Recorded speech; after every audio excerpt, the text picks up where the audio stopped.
Hello, friends, and happy Friday.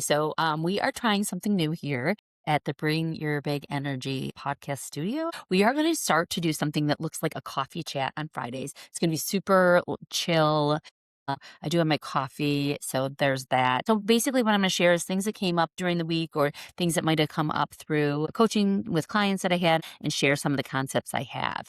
So, sip number one today is about fear of failure. I think the reality isn't that we're scared to fail. I think failure we should be embracing more than we are. If you think back to when we're kids, we're failing constantly. We're failing all the time. And it just feels like play. It feels like experimenting and it feels like trying things. And so I think as we become adults, it's really not the fear of failure. It's the fact that everyone's watching us. Everything's social media, everything's documented. And when you fail in front of what feels like the universe, right? Can we reframe our mindset around failure? And it's not the fear of failure itself, it's the fear of other people's opinions if we fail. But I think what we need to get more comfortable with is other people seeing us and other people's opinions being none of our business. So that's what I leave you with today on that one. What chance would you take if fear was not an issue? What would you raise your hand for? How would you show up differently if you felt like nobody was watching?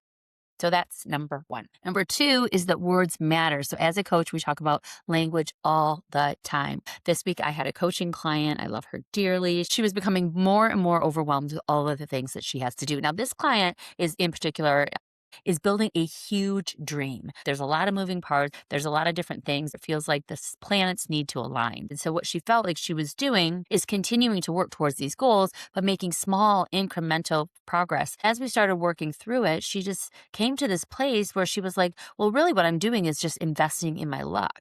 And I thought, well, that's so interesting. Let's reframe that. Coaching is not about us giving you advice. It's about asking you those provocative questions and really just holding the space for you come to your own aha moments and realization. Because clients will say, oh my God, you changed my life. And I'm like, no, girl, you did that. So she came to this place of like, well, I'm really just investing in my luck. If I invest in my luck and I build myself, so when the opportunity comes, I'll be ready for that. Instead of her thinking about what her big to-do list is, it's really just like, how can she invest in her luck? What are the 5 things I can do to invest in my luck this week? Words matter. Think about what you're saying to yourself. Think about how you're framing things. It really makes all the difference. So my challenge for you is this week, take one thing from your to-do list and ask yourself, is this something that I have to do, or is it something that is an investment in my luck? The third thing is constants and variables. So this was coming up this week for me because there's so many things in our world that are constants, things that we cannot change. And then there's variables, which are how we get to those places. How do we change the movement? And so I was actually listening to a Rachel Hollis podcast, who I love, love, love, when I was at the gym, and she was talking a lot about this. And so it brought me to when I was talking with one of my clients this week. And she had 2 different things that she had that were options. Option 1 was to accept a leadership role that required a lot of travel of her and really would sacrifice like a lot of flexibility that she valued with her family. Option 2 was that she could turn it down and she could stay exactly where she was, but she would feeling like she had passed it up, right? She would not have taken advantage of this growth opportunity. So that was to her the 2 options. But as we started talking through the situation, I really kept bringing out to her, like, are we sure those are the only options? Let's talk a little bit. Let's dig deeper into each option then. We realized that accepting the job offer, yes, was an option, but it wasn't necessarily a constant. There were things within that we could play around with. Almost every part of that leadership role could be variables.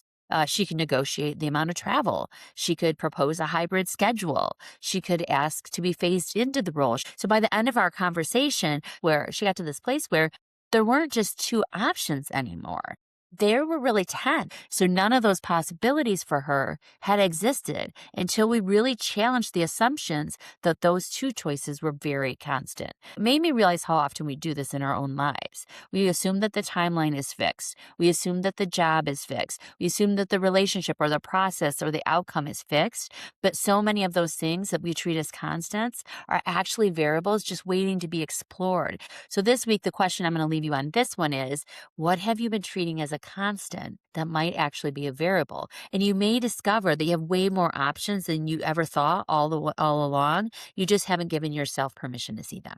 Okay.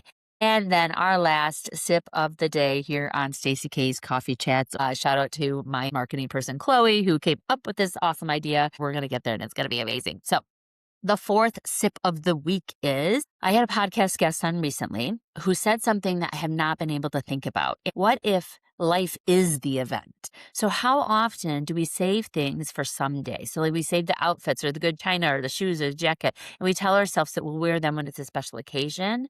But what if today was the occasion? So our conversation became it's so deep. I can't wait for you guys to hear it. Her name is Jessica Renee, and she's going to be on season 4 of the podcast, the Fierce Edition, which we are recording in real time right now. So make sure to check that out. What we wear isn't really about impressing other people. It's about the message that we're then sending ourselves. And we invest in how we show up. So she talked about this, like cleaning out the closet and only having the season that we're in there and putting everything else in buckets. Sometimes creating that space in our closet helps us to create space in our mind. And I think that's true beyond fashion, right? I just cleaned out my office. It is just such a more beautiful place where I have stations to dream and to create materials for you all and to have a writing space, and I have a working space. I have the podcast space. And so really just like cleaning it out and having less is more, I'm able to see and feel inspired in the space that I'm in. So my invitation here is think about what else you're carrying with you that is clutter that's not actually serving you. Sometimes the most powerful thing we can do is not just add more and more, it's letting that go and abandoning those things. Because how we show up starts long before we walk into that room. It starts with the choices that we make about ourselves and the respect that we show ourselves and the confidence that we try to cultivate is where we're pushing ourselves through our comfort zones. So my challenge for you this week is don't wait for the event, because what if life is the event? Show up today like the person that you're becoming, not the person that you've been. So that's it, my friends. That's what's been on my mind this week. That's a little bit of the here and now fast sparks. I'd love to know which coffee sip hits home with you. Share this episode with someone who could use a little bit more big energy today. And until next week, keep investing in yourself. Keep bringing your big energy because the world needs it. And remember, you can do it in any way, shape, or form that you feel called to do. Thanks so much.